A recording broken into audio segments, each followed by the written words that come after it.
Okay, this is the 5-minute promise, and this is going to save you a lot of time and probably money too. If your skin feels dry, tight, papery, red, please don't start with tightening. Don't do it. Do this 5-minute barrier check first, because I don't want you chasing some miracle treatment out there thinking it's gonna work when you have to start with some of the repair basics. Your skin may be screaming, repair me first, and that is super important. Also, I will never promise you that crepey skin can be gone in 5 minutes. I know that's not happening, but this is a 5-minute check so you can stop guessing what works and what doesn't, or what will not work for your skin. And also on that note, you'll know what needs to be repaired on your skin first without having to guess. So we're going to check the 3 zones: under eyes, the neck, and my favorite, the arms. And our necks can look thin. They can look crepey because the skin is thin. That is true. And if you've ever had a sunburn on the neck, it's going to be thinner. It moves constantly. Sometimes it does get sunscreen. I should say most of the time. But oftentimes when we were younger, it just got 0 skincare. And the arms, unfortunately, show years of sun damage. And it will appear because we lose estrogen, all of that, and all of a sudden the damage appears. If you ever were outside tanning, on the beach like me, sailing, or doing fun activities, tennis, golf, anything, your skin is going to show that crepiness, and we don't want that. I promise. Combine all the UV exposure with lipid loss and moisture loss, and we have a triple whammy combining that with menopause. And what ends up happening that I really don't like is like, it seems like it always hits at one time. And it's like, oops, all of a sudden the skin is too fine, too wrinkled, and too fragile. And under our eyes, that's in a whole nother world. It's so delicate, it can get irritated, it can have dryness, it has a whole thing going on with the eyeballs. You cannot put heavy actives on the eyes. Also, heavy concealer makes it look worse. And I think we have this buzzword of crepiness that we use for eyes, neck, and arms, and it's not always the same cause. So the real question is, are you ready for skin tightening? Or do you need to repair the barrier first? And we see it in the treatment room all the time, but it's really a question that you need a 10x mirror for, and you have to be able to answer some real honest questions. And so I'm gonna have a little barrier repair checklist on the screen so you can go through and kind of like check off how your skin feels. And I like doing this when you haven't put anything on your skin so that you can really get the true, like how it feels totally, and really assess everything so that you're like, oh, okay, this is what's going on. So if your skin is tight, reactive, dull, papery, I probably got them out of order. If you feel like the products you're using are not working, they're failing. And if your skin feels super tight after you cleanse, or red or reactive, that is not a sign of the fact that your skin's in great shape. And feeling uncomfortable does not mean that it's clean. It means that your skin has lost water, it is uncomfortable, it could be super shiny, but the lipids that we lose in the skin is the predominant cause. That, combined with the kind of cleanser it is, makes the skin feel that tightness. Number 2 is, back in the right order, is the papery texture. And papery texture is something that we automatically see. Like if the skin crinkles, and I just started noticing it on my arms, so if the skin crinkles on your arms, under your eyes, or on your neck, this papery texture is a big warning sign. Most of the time it is dehydration and also barrier depletion, which is pretty easy to fix. And they always say it's normal age-related changes, which I really dislike to hear. but our skin will age, but it also is aging because of sun. That's a whole nother conversation. And then we have dull light, or the reflection of light on the skin. Skin that is not in great shape will have that dull appearance. Light will not reflect on it, and that ends up being a problem because the skin is not in good shape and it doesn't glow. Healthy skin reflects light. Dull skin will not. It will look completely flat or gray or tired. That's another one. It always looks tired, the skin. The grayness is something you can see immediately in somebody when the skin isn't taken care of. And you can use the most expensive products anywhere. It still will not make a difference if your skin has that dullness. Fourth on the list is stinging and reactive. And those are you out there that go, oh my God, my skin's so sensitive. I can't use anything on it. And that is your barrier going nuts. Everything used to feel fine, and now it itches, it burns, everything is a problem. And most of the time with people that are in this category, it's like I say to you, right now your skin's completely overworked. Let's find the solution for getting it back to normal. And then you go back to actually repairing the skin, and then you can go back to working on the stuff that you don't like. And fifth on the list are products that fail, products that don't work, products that are too much for your skin, whether it's a retinol, a tretinoid, whatever it might be. It could be a vitamin C body lotion. It could be anything, but it's failing. Oftentimes that's the barrier not ready to actually work with the product. Other times it's the ingredients in the product, it's the actual product. On this list, if you checked two of these, the first thing you need to do is fix the barrier before you do anything else. This is your sign that you need to not work on tightening the skin. It's still a goal, but it's not the current one. You have to repair the barrier first. Now let's do an actual walkthrough of a barrier reset. I want you to really understand how simple this is,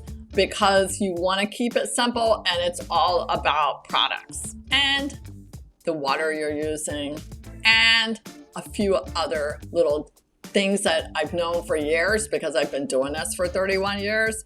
So stay with me and you can repair your barrier. So you're going to rinse, hydrate. Part of the rinsing is going to be softening the skin. You're going to hydrate, rebuild the skin, deliver deep down all of the targeted into the dermis layer, all of the targeted serums and specialty ingredients. And then most of all, you're going to protect. So your first step is going to be a very gentle cleanser. This one is from Skin Diva Labs. I happen to love it for so many reasons. Not necessarily because I created it, because it will deep cleanse, it will take off all of your eye makeup, but it also exfoliates at the same time. It has grapeseed oil, one of my favorite extracts, because in the cleansing part of especially something that has a barrier problem, and I call it a biobarrier problem because you're dealing with the biology of the skin. So when that happens, the repair part of it is you're not gonna strip everything off when you go to cleanse. And on your body, find a soap that has lipids in it that's not going to strip all of your, everything off. For some of you, I found a persimmon soap on Etsy. I'm testing it out and I'll let you know. It is super mild. It does have a little of surfactants in it, so I'm not loving what it does to the lipid layer. Though you want to find a soap that's not stripping to the skin. Now let's go on to step 2. And everybody is always wondering about toners. Back in the day when we had alcohol toners and we had stripping toners, everybody thought, oh, let's take off this, let's take off that, let's get everything off the skin. Well, today the toner is, and this is the part of the biobarrier process, the toner is forming a damp surface to the skin so that what follows absorbs. So in the case of this particular toner, it has hyaluronic and probiotics, but you want things like that in any toner that you're going to use. Panthenol is a good one. Glycerin is another good ingredient to have, or even aloe. So you're going to cleanse with a very emulsifier-free, no fragrance cleanser. Then you're going to keep the skin a little damp. Then you're going to apply your toner. I'm not a big fan of cotton balls for one reason. You pay money for a product and you don't want it in the cotton. So, you know, the cotton ball is nice, but it's not going to use your product. It's going to use your product and not your face. And now you've got dampness on your skin. Step 3 is one of my favorites. And this is putting the good stuff back in the skin. So here's your criteria. You want something that has lipids in it, the ceramides, something that has preferably NAD boosters. So it's like the Energizer bunny for the skin. It's funny, I saw Oprah magazine article on NAD products the other day. And the title of it was, oh, NAD, the Energizer of the bunny for the skin. I'm like, I've been calling it that for years now. So anyway, it made me laugh. This is giving mature skin, anybody my age or a little younger maybe, but it's giving mature skin a leg up. So for starters, it's not a watery serum. It is a power-packed lipid delivery system. So it mimics your same skin. So it absorbs deep and it delivers deep into the cell. If the serum or the moisturizer you're using and you feel still like you're not getting enough moisture by lunchtime, you want to look for something that's more power-packed and can give you more of that moisture. It comes from the actual ingredients, a triple ceramide complex. Squalene is another great ingredient for barrier, but besides barrier repair, you also want ingredients that are actually doing the repair in the cell. Step 4 is going to be another delivery, like a double whammy protectant of treatment products. And this could be your peptides, it could be more NAD, it could be your retinol or your retinoids, it could be firming products, it could be brightening products. And by products, I don't mean products, but I meant ingredients. Step 5, of course, is protection. You can get UV protection by many different ways. I'm a big fan of mineral. And mineral is really nice, and especially if you've hit age 40, minerals actually reflect light. So talc, where you put on talc and it looks like it absorbs into your skin and you can actually see more. So mineral sunscreen, mineral, any kind of protection is probably better, I think, personally. So protection during the day is UV. Protection at night is really your sealant or your repair. If you're doing a body, you're looking for something that is super nourishing to the skin. They're doing a lot of research on a lot of different oils as to how they repair the crepiness in the skin. I've seen a lot on YouTube with castor oil mixes and everything like that. Castor oil is not a magical crepey fixer, that I can tell you. And when I do find the right one for my arms, I will share. One of the ones for the face, though, that works really well as a nighttime repair is a methylene blue. And that is a mask that you wear at night.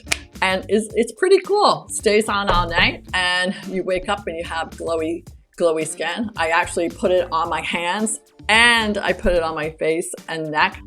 It does a really great job. Methylene blue, it's a whole nother conversation, but it does a really great job of giving you that repair and protection at night. This is, it seems like a longer than 5 minutes, but it truly is, I promise, 5 minutes, because I'm not gonna spend any more time than that. So it is a 5-minute reset for real. So it is really, it's your cleanse, binding water, rebuilding your lipids, treating, and then protecting your skin. One of the bigger questions I get for crepey skin is, should I exfoliate the skin? And this one always makes me smile, because you do have to soften the skin, but the methods you guys go to exfoliate sometimes is just a little too far. So one of the biggest mistakes is scrubbing the heck out of the skin. And if it already looks papery, and I know I'm just as guilty in the shower of this as anybody, but if it already looks papery and thin and tight and reactive, scrubbing that till it's like red is not going to make it any better. Mistake number 2 is super aggressive acids. Fortunately or unfortunately, right now you can buy anything online. And that, being able to buy anything online is not necessarily one of the best things in the world. I don't think so. And especially, 35%, 30% acid is just too aggressive for the skin. And what ends up happening is not what you want to happen. I love acids. I love lactic acid especially, but the harshness of some acids is not going to work on skin that's not repaired first. And there's no way around it. You cannot out exfoliate damaged skin. The real goal is you have to repair the skin first and then exfoliate later. That has to be your follow the rules, because if not, it just will create a big mess. Mistake number 3, and I know a lot of people will disagree with me, but it's heat tightening. Anything that promises tightening of the skin by heat, by pulling, by shocking the skin, especially if the skin is already fragile, more intensity is not going to make it better. And the heat, all the studies show the heat is actually causing more inflammation. And it's not about the inflammation, it's the fact that it's not controlled inflammation. I was going to say inflammation.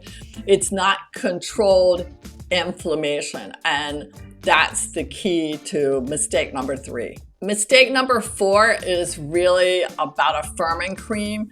And first of all, making sure that it is actually doing what it says it's going to do.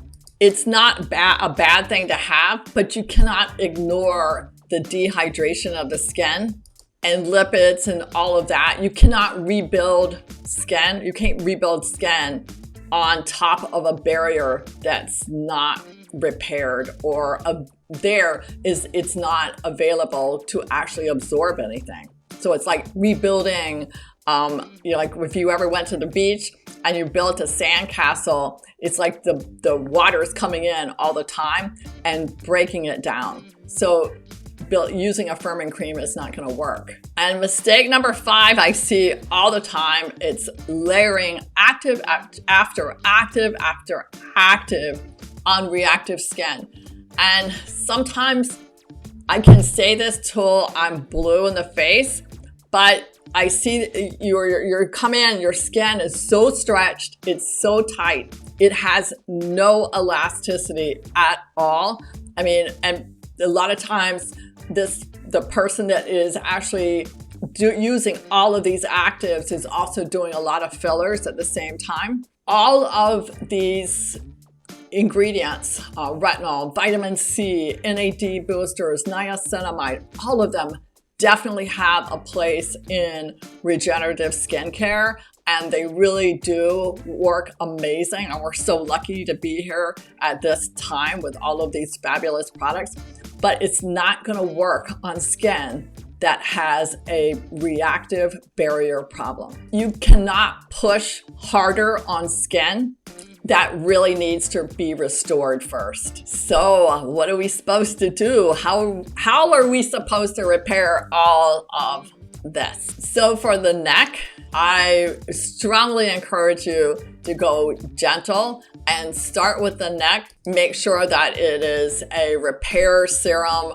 repair moisturizer. Everything is gentle on the neck.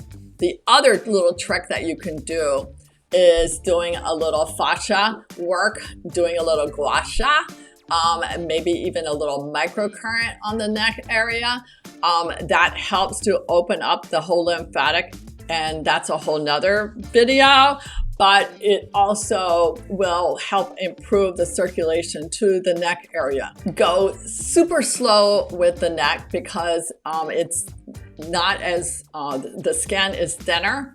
And it's usually more reactive than the face. So be kind of gentle here. Now, when we get to the old arms and we're talking about that skin, especially on and I know you guys are probably too young for this, but we used to call them auntie arms because it was the woman that was on one of the TV shows at the time.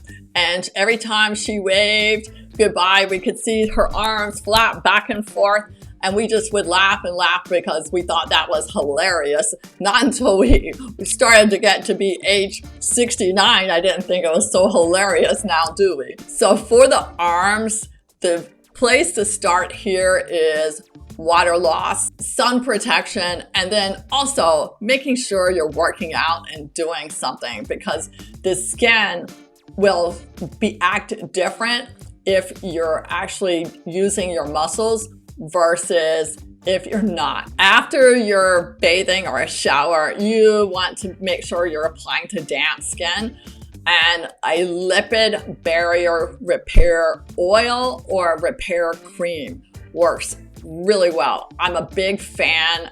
There's a skincare brand called Environ. It's out of South Africa. You know, guys, I don't recommend things very often, but they have this dual Dermalac body lotion, which is a 17% lactic, and a A, C, and E body oil, vitamin A, C, and E. And you apply both of those after. It's an amazing what it does for the crepiness in the skin.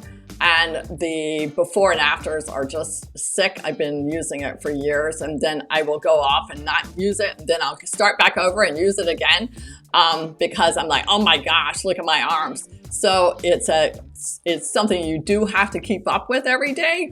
And taking care of ourselves has now become a real full-time job. The arm routine doesn't have to be that fancy, but I just want to give you guys an idea of what is really working. You have to soften the skin on the body before you can actually drive in ingredients. So just remember that. And under your eyes, you just want to make sure you're super gentle. You want to make sure you're not irritating under the eyes. And an eye cream, unless it is design or eye gel, I prefer a gel for eyes versus a cream, simply because the gel will, because of the viscosity or how the serum or the gel works, it'll absorb better into the eye area than a cream. Also, the gel keeps you, it's almost like a tapping motion, and you're not dragging your hand across to actually pull on it. Like a cream, you're not trying to get it to absorb so much. So the biggest lesson here, or the biggest conversation is, if your skin is crepey or tight or any of these things, you have to repair the barrier before you can move forward. It's just really as simple as that. If not, you are wasting time and you're wasting money. It doesn't mean you don't ever use tightening ingredients ever again, but it's very hard to, and you know, if you're looking for a skincare brand that does both, I can point you in the right direction, but you really cannot repair, or you cannot treat skin and make it work again on a skin barrier that is not working. Skin has to be hydrated. It has to have elasticity. It has to have a plumpness to it in order to withstand any kind of treatments, whether you're doing anything at home or whether you're doing something at a facial spa. It doesn't make a difference. And don't worry, personally, crepey skin is not a aging failure. Girls, we have lost estrogen, we've lost copper, we have lost it all. And like, if you're along the way, we've had a fabulous lifestyle that has helped to contribute to our fabulous skin issues that we're now combating like warriors. So be kind. And remember that skin has to be soft in order to repair. Tonight, do a 5-minute repair. Make sure the cleanser, because that's where it really starts, is not stripping the skin, that it doesn't have glycolic, it doesn't have lactic, it's not a sudsy cleanser. That's probably the #1 place you can really fix. And do your 5-minute check for your eyes, your neck, your arms. Look for tightness, papery, dull, reactive, or products that are just not working or failing. And that is like your first step. And I know you've been following along. Your first step is going to be barrier repair and not tightening. And if you want more information, comment down below, reset, R-E-S-E-T, and I'll make sure you'll get my fabulous guide called the Dewy Skin Reset. And what it does, it helps you get your dewy back.